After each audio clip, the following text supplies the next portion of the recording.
പിന്നീട് കേരളീയ മുസ്ലിമീങ്ങളുടെ ഇടയിൽ സമസ്ത കേരള ജംഇയ്യത്തുൽ ഉലമക്കൊരു ബദലായ റിബലായി വന്നത് കേരളത്തിൽ അതേ സമസ്തയുടെ പേരുപയോഗിച്ചുകൊണ്ട് കാന്തപുരം വിഭാഗമാണ്. ആക്ഷേപിക്കാൻ വേണ്ടി പറയുകയല്ല, യാഥാർത്ഥ്യം പറയാൻ. ആരോപണം പറയുകയല്ല, ഒരു യാഥാർത്ഥ്യം പറയുകയാണ്. ഞാൻ ചോദിക്കട്ടെ, കാന്തപുരം വിഭാഗത്തോട്, SSFന്റെ പ്രവർത്തകരോട്, AP വിഭാഗത്തിന്റെ അനുഭാവികളോട്, അവരുടെ സ്വന്തം നഫ്സിനോട് ചോദിക്കാൻ ഞാൻ 2 ചോദ്യങ്ങൾ നിങ്ങളുടെ മുമ്പിലിടുകയാണ്. സ്വയം ചോദിച്ചാൽ മതി.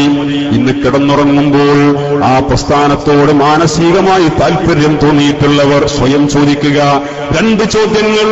1989 സമസ്ത കേരള ജംഇയ്യത്തുൽ ഉലമയുടെ അധ്യക്ഷനാരാന്നറിയോ? ബഹുമാനപ്പെട്ട റഈസുൽ മുഹഖ്ഖീഖീൻ കണ്ണിയത്ത് അഹ്മദ് മുസ്ലിയാരാണ്. അന്ന് സമസ്തയുടെ ജനറൽ സെക്രട്ടറി ശൈഖുനാ ശംസുൽ ഉലമ ഖദ്ദസല്ലാഹു സിർറുൽ അസീസ് മഹാനവർകളാണ്. കേരളം കണ്ട 2 സൂര്യ ജ്യോതിസുകൾ, ശംസുൽ ഉലമയും കണ്ണിയത്തും, കേരളത്തിന്റെ ശൈഖാനി. ഈ 2 മഹൽ വ്യക്തികൾ പ്രസിഡന്റും സെക്രട്ടറിയുമായി ഈ പ്രസ്ഥാനം നിലവിലുണ്ട് 89. ഇനി ഞാൻ ഒരു കാര്യം കൂടെ പറയട്ടെ. ഈ കണ്ണിയത്ത് ഉസ്താദ് ആരാന്നറിയോ? 1926 മഹാനായ വരക്കൽ ബാഅലവി തങ്ങൾ ഈ പ്രസ്ഥാനത്തിന് ഊടും പാവും നൽകി രൂപീകരിച്ച് ഈ പ്രസ്ഥാനത്തിന് വേണ്ടി 1.5 മണിക്കൂർ നീണ്ടുനിന്ന ഒരു പ്രാർത്ഥനയുണ്ട്, ചരിത്രത്തിൽ ഇടം നേടിയ പ്രാർത്ഥന. അല്ലാഹുവേ, ഈ പരിശുദ്ധ പ്രസ്ഥാനത്തിന്റെ പതാക മഹാനായ മഹ്ദി ഇമാമിന്റെ കരങ്ങളിൽ ഏൽപ്പിക്കണേ. ആ പ്രാർത്ഥനയ്ക്ക് ആമീൻ പറഞ്ഞ ആ കാലഘട്ടത്തിലുള്ള ഏറ്റവും പ്രൗഢമുള്ള പണ്ഡിത ജ്യോതിസുകളിൽ, പണ്ഡിതന്മാരിൽ അംഗമായി, ഒരു ബിന്ദുവായി മഹാനായ കണ്ണിയത്ത് ഉസ്താദ് 26 വയസ്സുകാരനായി 926 വരക്കൽ ബാഅലവി തങ്ങളുടെ കരങ്ങൾ ഉയർത്തിയുള്ള പ്രാർത്ഥനയ്ക്ക് ആമീൻ പറഞ്ഞവരിൽ ഞങ്ങളുടെ നേതാവ്, ഞങ്ങളുടെ പ്രസിഡന്റ് ബഹുമാനപ്പെട്ട കണ്ണിയത്ത് ഉസ്താദ് അന്ന് ഹയാത്തിൽ ആ സദസ്സിലുണ്ട്. ആമീൻ പറഞ്ഞുകൊണ്ട്, ആ ദുആക്ക് ആമീൻ പറഞ്ഞുകൊണ്ട് 1967 മഹാനായ കണ്ണിയത്ത് ഉസ്താദ് ഈ പ്രസ്ഥാനത്തിന്റെ അധ്യക്ഷ പദവി ഏറ്റെടുക്കുകയാണ്.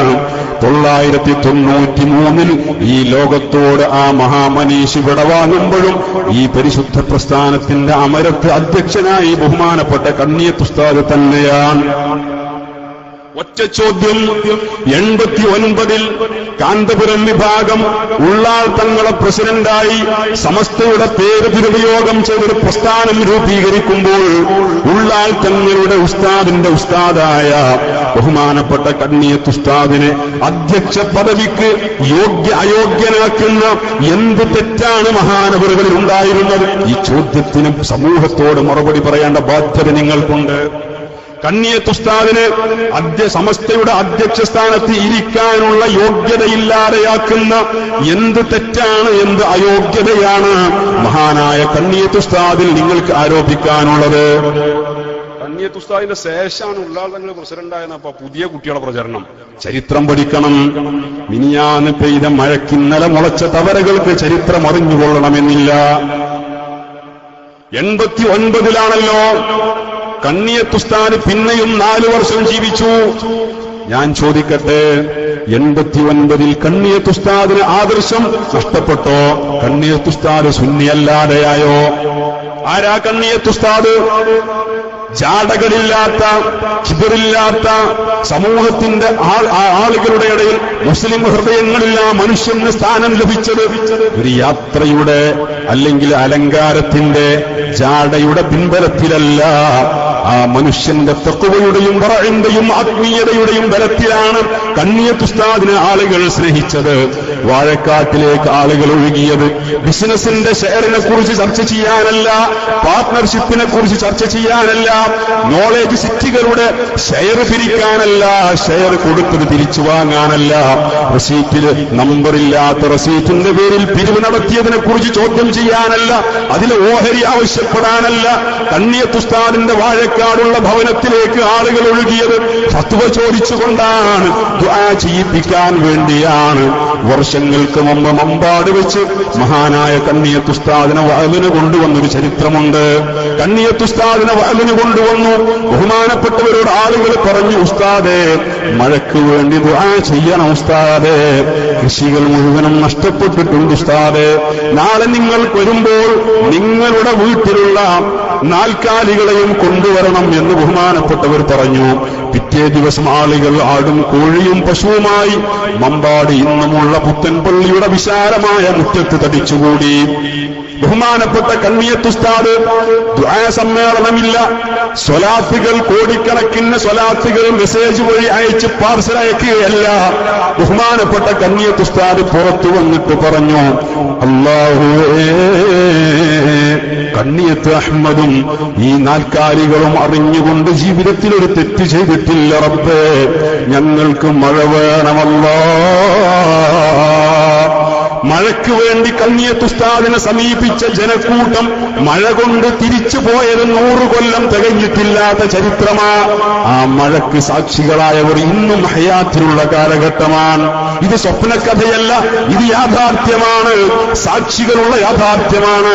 മമ്പാട് പീഡികത്തിണ്ണയിൽ ഇരിക്കുന്ന പഴയ പ്രായമുള്ള ആളുകളോട് ചോദിച്ചാൽ, പ്രിയപ്പെട്ട മുഅ്മിനീങ്ങളെ, ഈ ചരിത്രം ഇതിനേക്കാൾ വൃത്തിയായി അവര് പറഞ്ഞു തരും. ഈ കണ്ണിയത്ത് ഉസ്താദിന് സുന്നിസം പോരാ എന്നാണോ നിന്റെ ആരോപണം? ഈ കണ്ണിയത്ത് ഉസ്താദ് ആദർശപരമായി ന്യൂനത സംഭവിച്ചു എന്നാണോ നിന്റെ ആരോപണം? എങ്കിൽ നീ ഏത് ആദർശത്തിന്റെ വക്താവാണെന്ന് സമൂഹത്തോട് തുറന്നു പറയണം.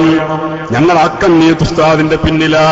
ആ കണ്ണിയത്ത് ഉസ്താദിനെ ഉപദ്രവിക്കാൻ ശ്രമിച്ചവർക്ക്, ആരോപണം ഉന്നയിക്കാൻ ശ്രമിച്ചവർക്ക്, തടയാൻ ശ്രമിച്ചവർക്ക്, കൂക്കി വിളിച്ചവർക്ക്, ആ മഹാനെതിരെ പരസ്യമായി പരിഹാസ സ്വരത്തിൽ സംസാരിച്ചവർക്ക്, ഇതേപോലെ വർഷങ്ങൾക്ക് മുമ്പ് സ്റ്റേജ് കെട്ടി പ്രസംഗിച്ചവരാണ് ഞങ്ങൾ. അതിന്റെ പേരിൽ പീഡനമേൽക്കേണ്ടി വന്നവരാണ് ഞങ്ങൾ. കണ്ണിയത്ത് ഉസ്താദിന്റെ അഭിമാനം സംരക്ഷിച്ചവരാണ് ഞങ്ങൾ. നിങ്ങളന്ന് കണ്ണിയത്ത് ഉസ്താദിനെ ആക്രമിക്കാൻ നടന്നവരാണ്. എന്ത് തെറ്റാണ് മഹാൻ ചെയ്തത്? പിന്നെ ബഹുമാനപ്പെട്ട ശംസുൽ ഉലമ ഖദ്ദസല്ലാഹു സിർറഹുൽ അസീസ്, ബഹുമാനപ്പെട്ട ശൈഖുന, അന്ന് അദ്ദേഹമാണ് ജനറൽ സെക്രട്ടറി. 996 മഹാനായ ശൈഖുന വഫാത്താകുന്നത് വരെയും 40 വർഷം നീണ്ട ജനറൽ സെക്രട്ടറി ശംസുൽ ഉലമയാണ്. എന്ത് അയോഗ്യതയാണ് ശംസുൽ ഉലമയിൽ നിങ്ങൾക്ക് ആരോപിക്കാനുള്ളത്? എന്ത് കാരണത്താലാണ് കാന്തപുരം അബൂബക്കർ മൗലവിയെ സമസ്തയുടെ പേര് ദുരുപയോഗം ചെയ്ത് ഒരു ജനറൽ സെക്രട്ടറിയായി അവരോധിച്ച് രംഗത്ത് കൊണ്ടുവരാൻ, ശംസുൽ ഉലമക്ക് റിബലായി കൊണ്ടുവരാൻ? ശംസുൽ ഉലമയിൽ എന്ത് ആരോപണമാണ് നിങ്ങൾക്ക് പറയാനുള്ളത്? ഇന്ന് നിങ്ങൾക്ക് ശംസുൽ ഉലമ മഹാനാണ്, അത് നിങ്ങൾ പറയണം. നിങ്ങളുടെ പരാജയത്തിന്റെ തുടക്കമാണത്. ശംസുൽ ഉലമയുടെ മഹത്വം നിങ്ങളും അംഗീകരിക്കുന്നു, ആലിമുൽ ആലമിന്റെ മഹത്വം നിങ്ങളും അംഗീകരിക്കുന്നുവെങ്കിൽ ഒന്നിനും സാധിക്കാത്ത ഒരു ഫത്വ പോലും ചോദിക്കാൻ കാന്തപുരത്തുള്ള വീട്ടിലേക്ക് ഒരു മനുഷ്യനും കടന്നു ചെല്ലാറില്ല. ബിസിനസിനെ കുറിച്ച് ചർച്ച ചെയ്യാനല്ലാതെ, അതുപോലുള്ള യാത്രകളെ കുറിച്ച് ചർച്ച ചെയ്യാനല്ലാതെ, ഫിത്നകളെ കുറിച്ച് ചർച്ച ചെയ്യാനല്ലാതെ ഒരാളും ആ മനുഷ്യനെ സമീപിക്കാറില്ല. കൊടുത്ത ഫത്വയിൽ മുഴുവനും കേരളം വിവാദമായതുമാണ്. കൊടുത്ത ഫത്വയിൽ മുഴുവനും കേരളത്തിലുള്ള ജനങ്ങൾ തമ്മിൽ തല്ലിയതുമാണ്. ഇങ്ങനെയുള്ള ഒരു മനുഷ്യനെ എന്തിനാണ് ശംസുൽ ഉലമക്ക് റിബലായി നിങ്ങൾ കൊണ്ടുവന്നത്? ഇത് രണ്ടാമത്തെ ചോദ്യമാണ്. ശംസുൽ ഉലമയിൽ എന്ത് അയോഗ്യതയാണ്? സമസ്തയുടെ ജനറൽ സെക്രട്ടറിയായി ഇരിക്കാൻ അദ്ദേഹത്തെ അയോഗ്യനാക്കുന്ന എന്ത് ആരോപണമാണ് നിങ്ങൾക്ക് പറയാനുള്ളത്? ഒന്നും പറയാല്ലെങ്കിൽ പിന്നെ എന്താണ് ആ പ്രസ്ഥാനത്തിൽ നിലനിൽപ്പുള്ളത്? എന്തിനുണ്ടാക്കി? ഉണ്ടാക്കിയിടം മുതൽ കേരളത്തിലുള്ള മുസ്ലിമുകളുടെ ഇടയിൽ അടിയല്ലേ? ഇന്ന് ആ പ്രസ്ഥാനത്തിന് തകർച്ച. സ്വന്തം വിശ്വാസമില്ല. നിങ്ങളുടെ പ്രഭാഷകർ എവിടെ പോയി? സുന്നത്ത് ജമാഅത്തിന്റെ ആളുകൾ ഞങ്ങളാണ്. ഞങ്ങൾ സംവാദത്തിന്റെ ആളുകളാണ്. ഞങ്ങളാണ് മുഖാമുഖത്തിന്റെ ആളുകൾ. മുഖാമുഖം നടത്തിയെടുത്തോളം, സംവാദം നടത്തിയെടുത്തോളം എന്തുണ്ടായി എന്നുള്ളത് കേരളത്തിലുള്ള ആളുകൾ കണ്ടു.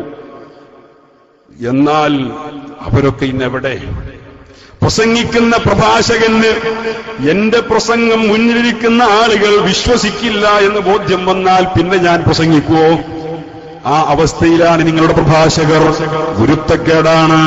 ഗുരുത്തക്കേടെന്ന് പറഞ്ഞാൽ കയ്യും കാലും വെച്ച സാധനമല്ല. അത് ചരിത്രത്തിൽ നിങ്ങൾക്കുള്ള തകർച്ചയിലൂടെ നിങ്ങൾ അനുഭവിച്ചറിയേണ്ടതാണ്. നിങ്ങൾ മനസ്സിലാക്കണം.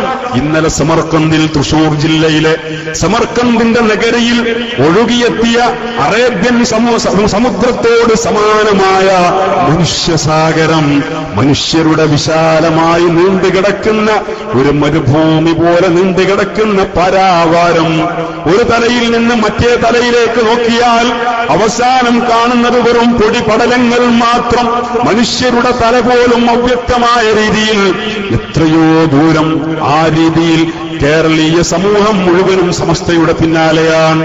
ആളുകൾ സമസ്തയിലാണ് മാനസികമായി. അതാണ് ഹക്ക് എന്ന് ജനങ്ങൾക്കറിയാം.